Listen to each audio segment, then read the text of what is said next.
Alright guys, ito na po ang ating Konban, no? At ito ay 20 ang laki, dalawang 20 ang laki to. Ganito pala ang itsura at i-assemble pala nila. Akala ko naman ay buo na, no? At ito pala ay kalas-kalas pa at i-assemble pa lang nila. Ito nyo. At talagang tuloy na po ang ating esplanade mga kaibigan. Tuloy na po at hindi na po mapipigilan to. Ayan, meron tayong mga muhon dito, oh. Ayan, no? Para hindi po tayo lumagpas doon sa lupa ng mga may lupa. Ayan guys. At dito pala nila ilalagay. Ayan po, mayroon na palang pundasyon dito guys, oh. Ayan, oh, may pundasyon na sila dito. Ayan po, ready na po ang ating Fort Santiago Boardwalk mga kaibigan. Pero ang tawag nila dito ay may stransa. Kasi itong mga parking dito ng mga sasakyan ay may stransa po. Ayan po, sila po ay naglilinis, tinanggal na po yung mga damo dito sa ating sa ating boardwalk mga kaibigan. Napakalapad pa lang area natin. Kung nakikita nyo hanggang dito guys, oh. Ito. Ito yata yung marker guys. Ito. Pero hindi pa nila nilagyan kung saan talaga lang totoo, kasi ito yung unang tinuro sa amin. Ayan. At ito yung ating ito yung laki niya, oh. Ayan guys, oh. Ito yung di 20 ang haba. Bali 20 feet po ang haba nito. Ayan. At yung mga nagtatanggal ng damo, ayan po yung nagtatanggal ng damo. Ayan po, puntahan po natin guys. Nagtatabas po sila. Ayan, no? At sila po ay kasama dito sa ating company na sa ERM Builders. Sila po ang gagawa dito. At shout out po sa mga nagtatabas dyan. Maraming salamat po. Ayan. At kahit umuulan dito guys, tuloy pa rin ang kanilang pagtatanggal ng mga damo. Yan. Wow, ang ganda na nito guys. Oh, kita nyo na. Baliktad na po tayo guys. Wala na po tayo doon sa may Intramuros, sa may phase 1A, phase 1C, no? Wala na po tayo. Umaabanti na po tayo ng konti. Nandito na po tayo sa may Fort Santiago. Ayun po yung Fort Santiago, oh. Ayun, no, kita nyo na ang Fort Santiago. Malapit na po tayo. Napakalapit na po tayo. Ayan sila kuya. Ayan sila kuya ang nag-assemble dito sa ating Konban. At ito yung mga brace.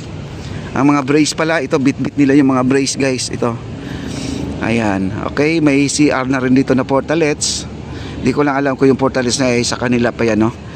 Wow. Ayan sila kuya, ayan, naghahakot sila kuya ng mga bracket yata yan mga kaibigan, no? Matibay talaga to mga kaibigan. Magkano kaya ang isang ganito, no? At maganda to maging bahay. Mabilisan na bahay po guys. Mura lang siguro to kaysa sa sa container, no? Yung container. Ayan. Tuloy-tuloy lang po tayo. Ayan sa ating pag-update. At dito na po tayo nakapasok. Ayan si kuya. At naglalagay po sila ng mga bracket yata yan guys, para dito sa pangsahig nila. Yun ang pangsahig nila yan, oh. Ayan. Ayan. Yan po ang ating update ngayon. Punta tayo dun sa dulo. Wow, ang lapad guys. Pag nakita nyo yung tao na yan, nandun sa yung nakaitim. Yan. Isipin nyo lang, ganyan po kalapad po, oh. Ayan, oh. Kumbaga yun ang government place mga kaibigan. Di ba? Ang lapad pa. Pwede pa maglalagay ng mga rides siguro dito. Parang Star City guys. Ayan, oh. Ang luwag pa. Pero ang gagawin lang dito guys, parang bridge lang. Boardwalk lang, papatawid papunta sa mga Fort Santiago. Ayan, naglilinis sila dito. At malinis naman talaga na, oh. At ang bilis po ang kanilang trabaho. Ayan.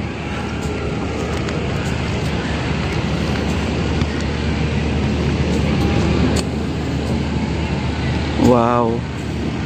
Hindi na mapigilan guys. Matagal na po ang nagsasabi na kung kailan daw umpisahan to. Kailan daw umpisahan. Ayan po. Hindi na po pinatagal. At inumpisahan na talaga, no? Kaya lang yun ang sabi ni Ma'am Lenny Miyagi, ay wag lang daw masyadong magmamadali dahil talagang itutuloy naman talaga yan. Eh, tama naman yung ano niya, sabi niya, budget lang po talaga ang kailangan. Ayan po, nandito na po, no? Dumating na po yung mga ibang gamit. Ayun, marami pala yung mga hinatid nila dito, mga hinahakot nila. Ayan, no? Ano pala to, guys, balikan po natin yung conbat na sinasabi nila na ina-assemble dito. Ang style pala nito, yung pinakaloob niya, parang meron siyang styrofoam, no? Styrofoam, ayan, no? Ayan, maraming salamat po sa mga viewers natin. Thank you so much. Nandito na po tayo sa Maestranza, mga kaibigan, ha. Tingnan nyo, guys, oh. Ayan, no? Parang meron siyang styrofoam. Kahapon kasi inaabang-abangan ko to.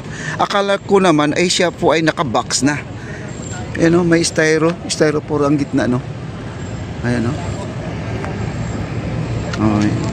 Tapos ito yung dingding. Ayan, dingding. O bubong yata to, guys, no?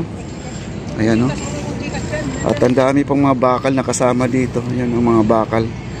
2x4 yata to, 2x4 na bakal, guys. Ayan, no? 2x4 na bakal.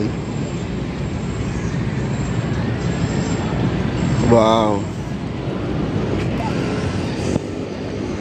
Ayan, guys, at dito na po sila po ay mag-assemble. Ayan po, no?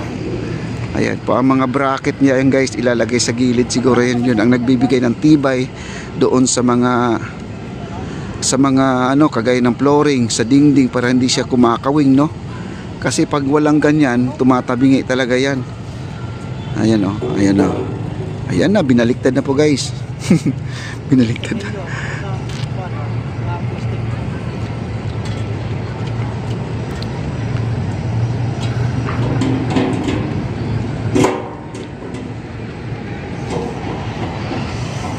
Ayan po. Buti may kasama na silang mga ano yung pinaka pundasyon, mga kaibigan, no? Ganyan pala yan. Tapos tornilyo. Ito, ganyan, no? Para siyang Lego, mga kaibigan, no? Parang Lego, ano lang, kabit-kabit lang yan.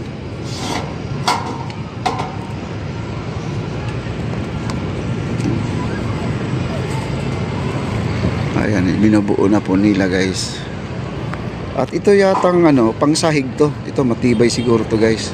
Para siyang 3/4 na hardiplex, no? Ang kapal na di ko alam kung para saan yan. Okay, ayan na po, no? Nakalatag na po nila yung mga bakal.